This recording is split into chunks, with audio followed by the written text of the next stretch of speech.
Hello, and thank you so much for joining us on this week's episode of the program Sport Pizza, where you get the absolute best in the ever exciting world of sport. My name is Bronson Uwana, your host. Now, a lot of things happening in the world of sport. Reactions still trail Manchester United winless run this season at Old Trafford as 14-year jinx has been broken. Of course, talking about Arsenal breaking that jinx. They haven't won in United for a very long time. And what a period to end that under Ole Gunnar Solskjaer. Now, there are talks about the young man being replaced. When that happens, my strike partner will be giving us all the 4-on-1 after this break. So don't go away.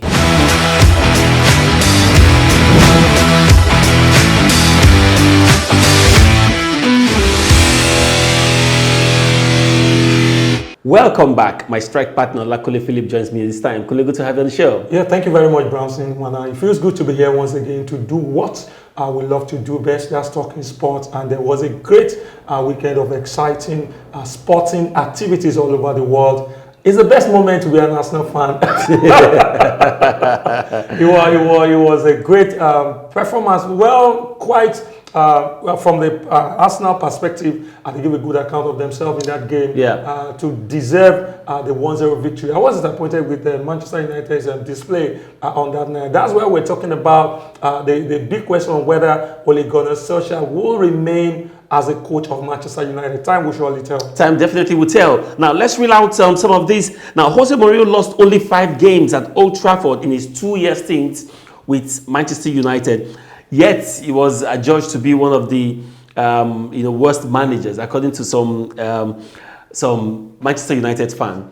Now, one of Manchester United great, Patrice Evra, came out after the game to say that these guys, the same players that threw Jose Mourinho under the bus, are trying to put the manager under the bus. Because if you look at it, they have the best. Ole Gunnar Solskjaer bought quality players. Their midfield is one of the best in English Premier League right now. You can take that to the bank. They have the best forward line. That defense is worth about £200 million.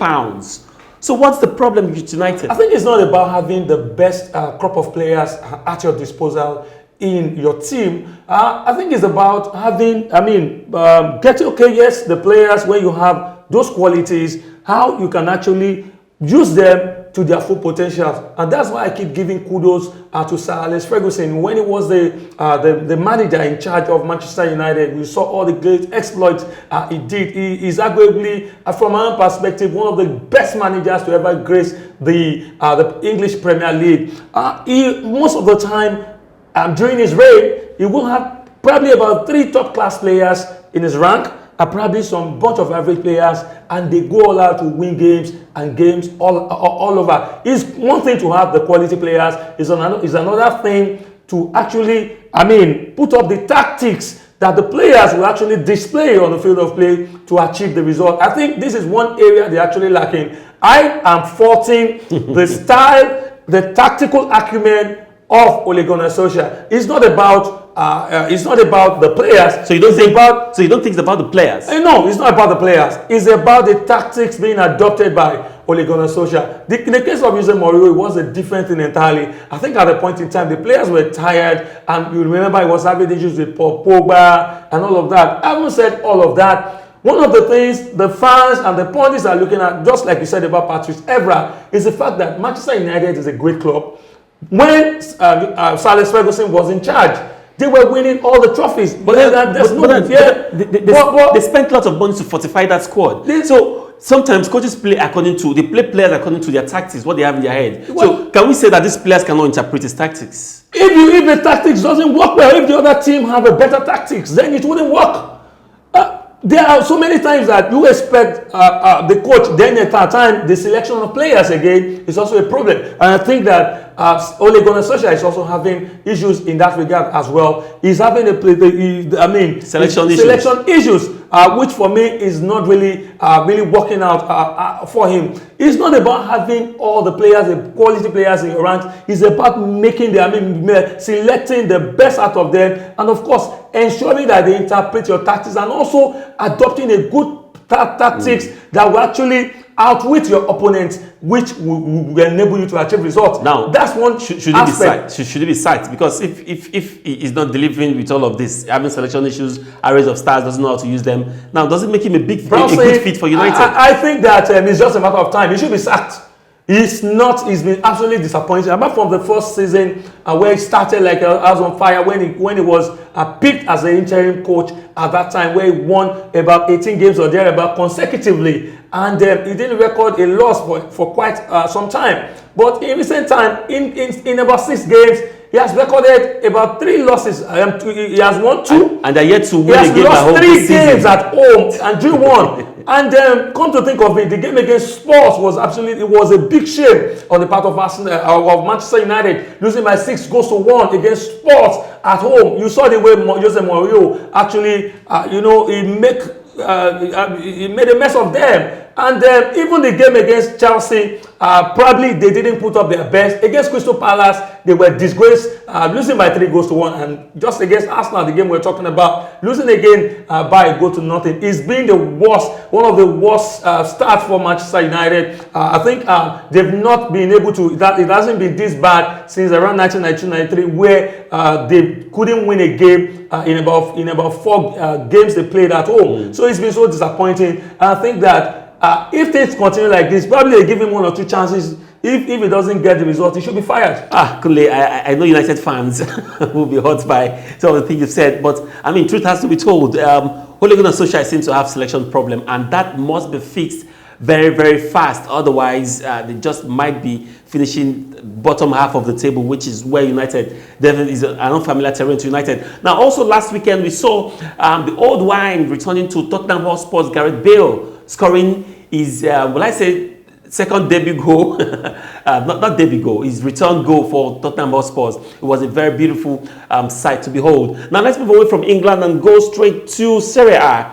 Beautiful game of football. Now, 2 talking points in Serie A. I woke up on Sunday evening and I saw goats trending. I thought it was goats anyway, but it was, of course, greatest of all time. Yes. And then I was wondering, because I watched the Juventus game, it was boring at some point and I switched off.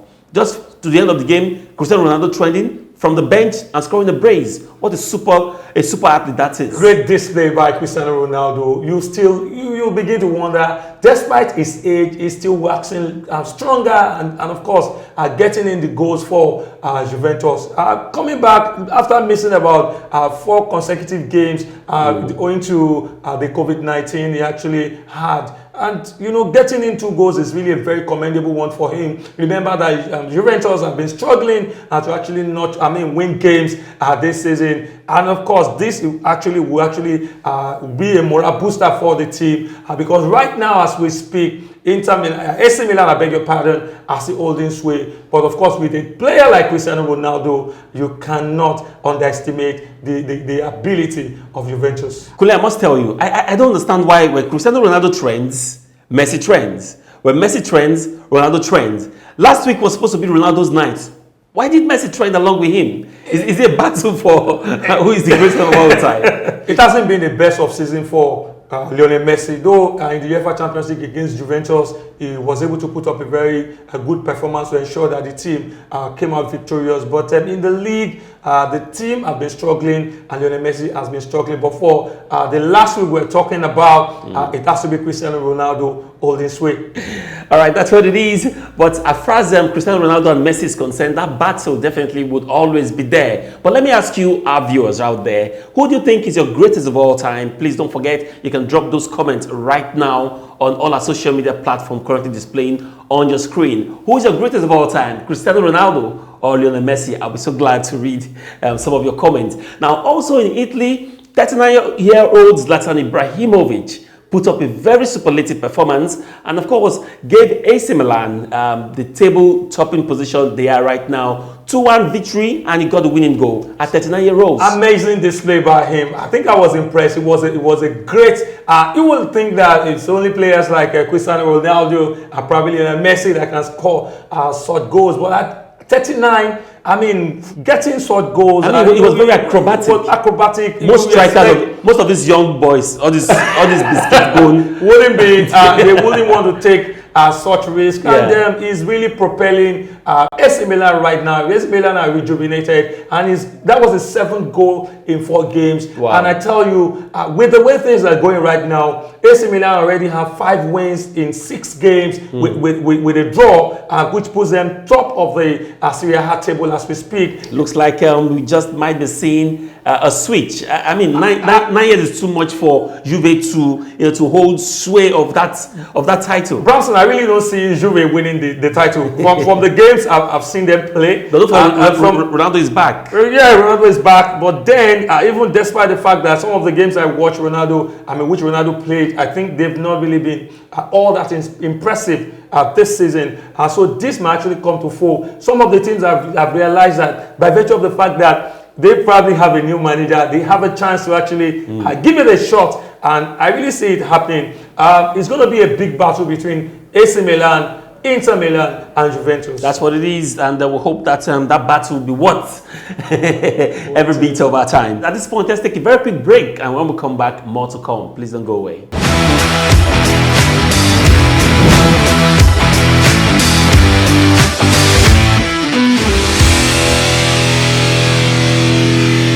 Welcome back. Now, the Super Eagles of Nigeria will be involved in African Cup of Nations qualifiers against Sierra Leone. It's a big game and a must-win to solidify our sports understanding and to increase our chances of qualifying to the African Cup of Nations. Now, the list was released sometimes last week. We'll be going through the list.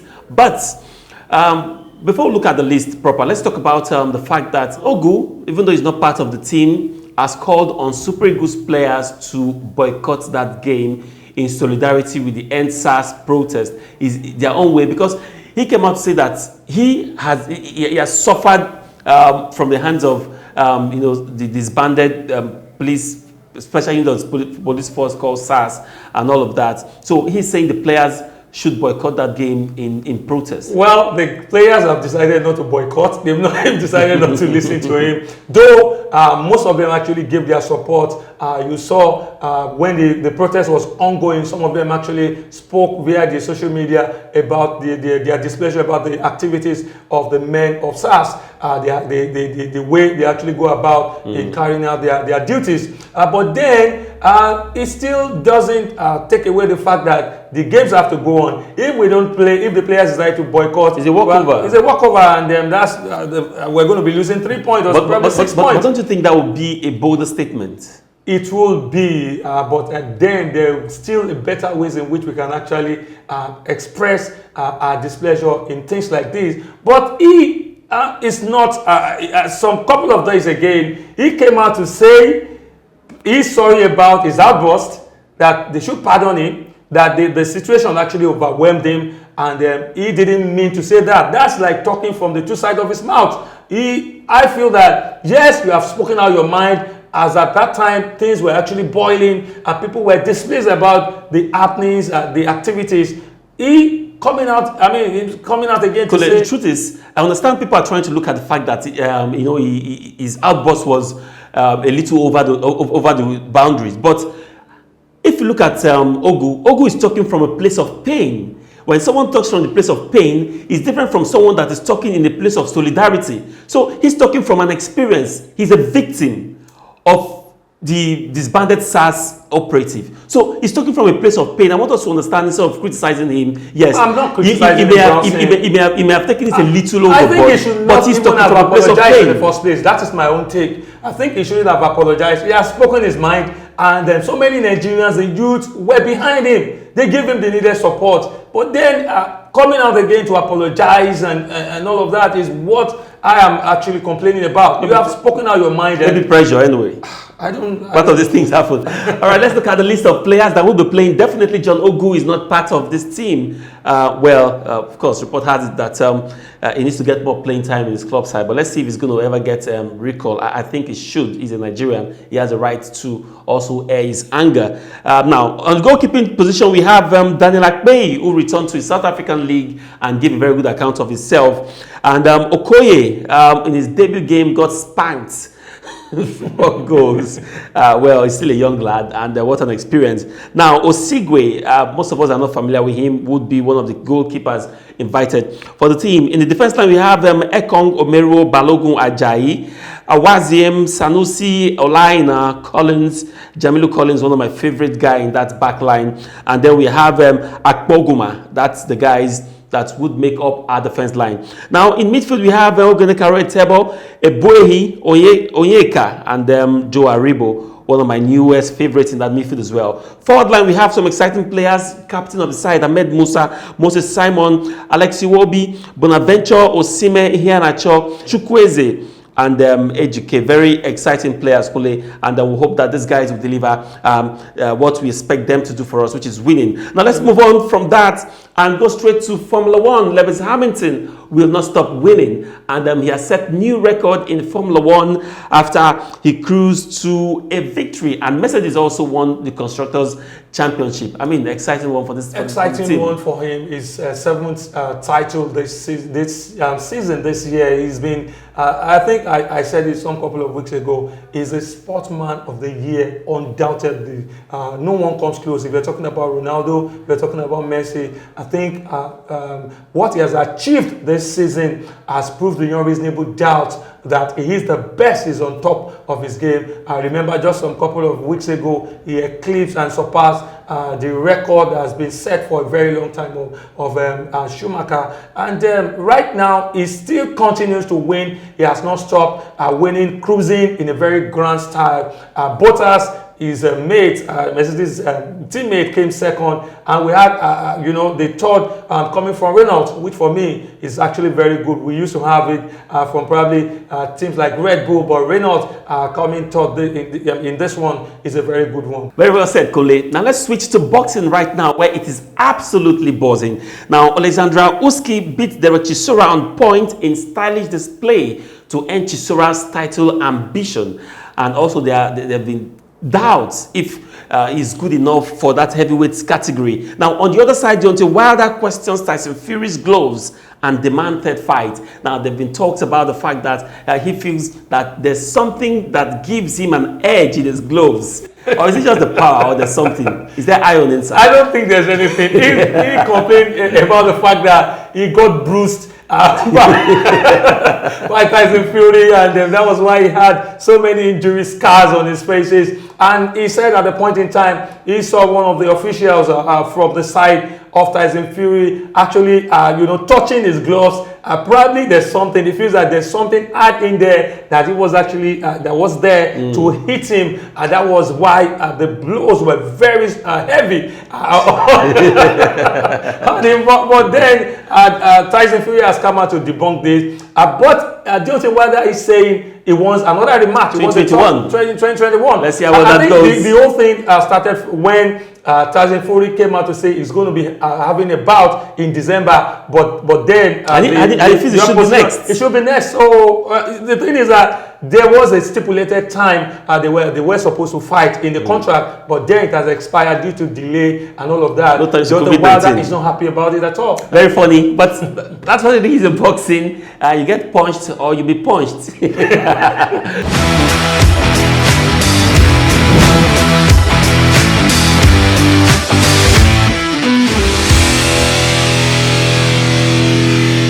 Now, with that, it's my final bite on Sport Pizza this week. Thank you so much for being a part of it. And don't forget to follow us on all our social media platforms currently displaying on your screen right now. Feel free to drop a message. We'll be glad to read from you.